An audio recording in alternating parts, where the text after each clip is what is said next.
That's not, you are tempting fate. You're an atheist. You've been an atheist for as long as I've known you. Well, that's true. Then, oh, is this a lightning rod for you? Just waiting for it to come down? There's always a man upstairs. Um, And his wife too, I think, and they're always pounding on the ceiling. So we got maybe that. I've rated them so they be quiet during the segment. Well, hopefully we don't have anybody above me since I'm on this bedroom's on the second floor. But right behind us, oh, you can hear them going to town, and I'm just kind of like, I just want to, if I see them going out to their apartment to take out the garbage or go to their car, it's just like I want to say to them, we can hear you at night. That's impressive. What's your secret? Because you guys really seem to get into it. Anyway, I'm Eric Paul Johnson. And I'm Eric Winsenson. Thankful that all I hear is thumping. I hear screams of pleasure. I don't know about screams. Moans. Anyways, they put up a good racket, and it's amusing to hear. Anyway, these are comments for Danger Ahead. Okay, well, yeah, we should have said there's danger ahead and some comments that we're going to make. Yes. Okay, Mark Jella says, so what you are saying, Erics, is instead of releasing Four Little Diamonds, it should have been this, Jim. Couldn't agree more. This was played a lot on UK radio ahead of the album release. Hint, hint, Jet Records. And unfortunately, it was not heeded. Yeah. Yeah, I noticed that a lot in the 80s. A really good song would get played ahead of the album, and then sometimes you were lucky if it even showed up on the album. Yeah, I noticed that. Yep. I don't know. Record execs, I don't know how they got where they got if they aren't releasing the right stuff. True. Ken Keenan, ditto, love this song. And Steve Monahan says, as much as I like this, I like Four Little Diamonds a lot more. Mike Hudson, EPJ, you already saw in a post on Nicholas Sadlier's E.L.O. page where I said I thought this song should have been a single. Glad that you guys agree with me. This song is almost my favorite track on the album. I have a very tough time deciding whether I like it better than Secret Messages, but it's between these two. There's nothing that I don't like about this song. It's got a weird, he's got quotes, weird intro. It's got the crunchy in-your-face guitars. It has all the orchestral bits thrown in here and there, strings in the middle, and synthesized French horn throughout. I love the vocal effect on the verses. Great harmonies. The song has all kinds of strange little noises all throughout the song. It's the stuff we've come to know and love from Jeff and E.L.O. I thought I'd read somewhere that this was one of the songs from the album that Kelly played on. But before typing this, I Googled it, and apparently he did not. But at least we have Bev playing on the track. There's no way in hell this is a drum machine playing these powerful drums. It's got Bevan written all over it. I'd go so far as to say this should have been the lead single from this album. I don't want to say too much about Rock and Roll is King because we're going to be getting to it in a couple of weeks, but I would have said this also would have been a really good, first single from the album. A lot livelier than what they tried to do, and a lot more creative than what they tried to release onward here.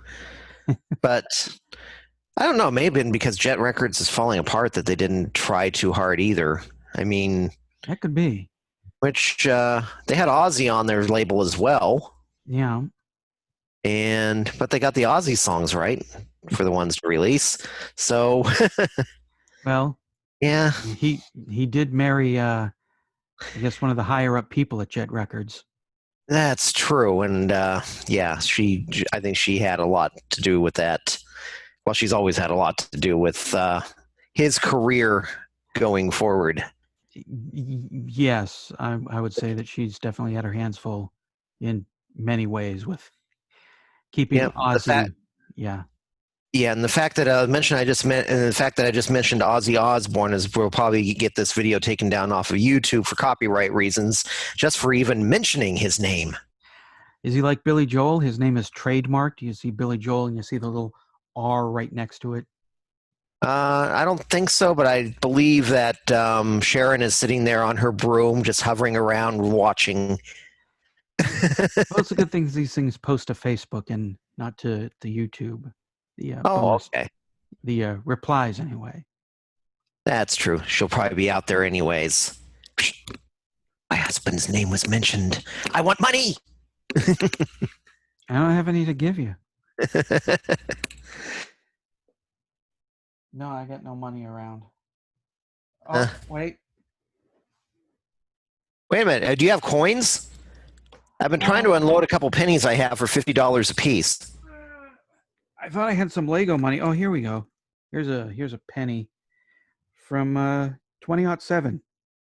Oh, well, because of the coin shortage, like I said, you should go on eBay and start selling those for about $50 to $60 a piece. And That's right, especially quarters. I know where I go. They're low on quarters. I got a couple of quarters. I got $1 worth of quarters here.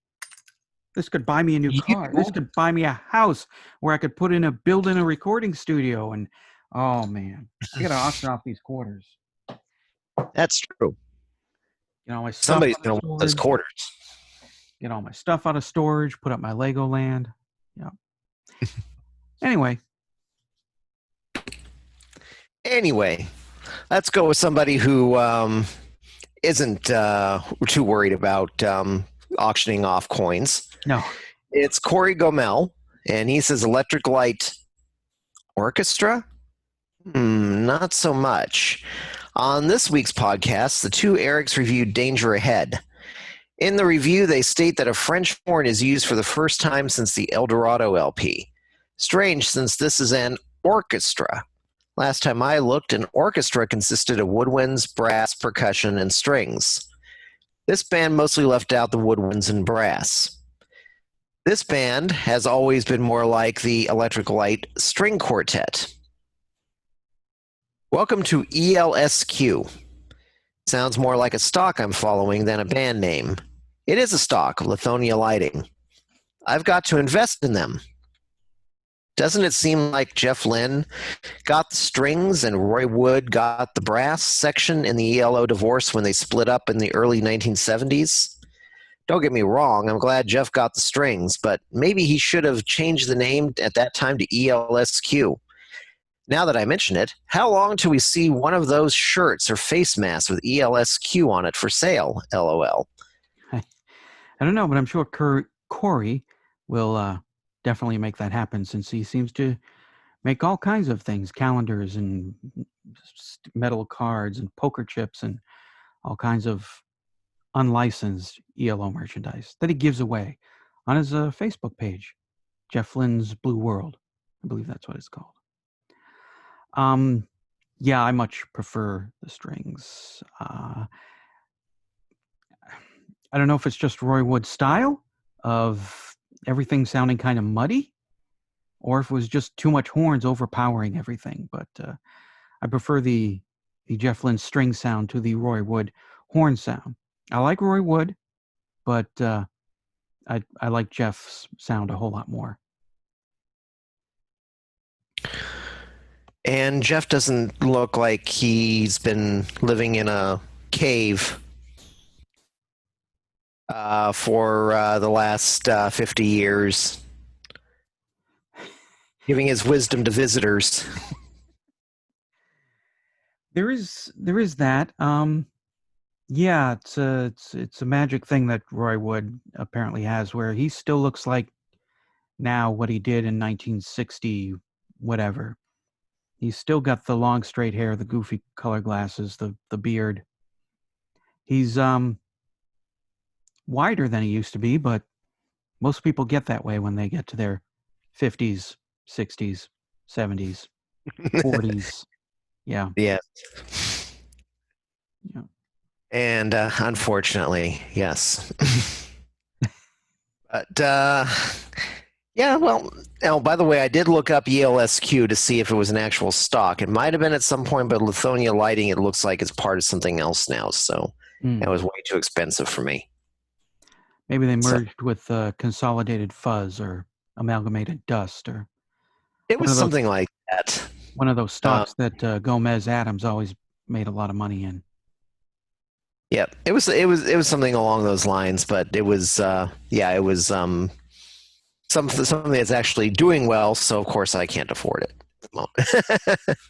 Yeah, like I said, I got some quarters and a couple of pennies in that little jar over there. So I didn't. It's no stock. I think we've trailed off and kind of ran out here, so I think we're done. That's true. Yeah. Oh, wait a minute. Magnum. Never mind. Yeah. Now we are The done. Magnum stock is expanding. All right. We'll see you next week. What is it next week? Letter from Spain. Next week is a lecture from Pam about our sexual innuendo again. Well, there's that too. But. Yes. So I guess all right. I guess we should mercifully put this thing to an end right now. Yes, we should. Yeah.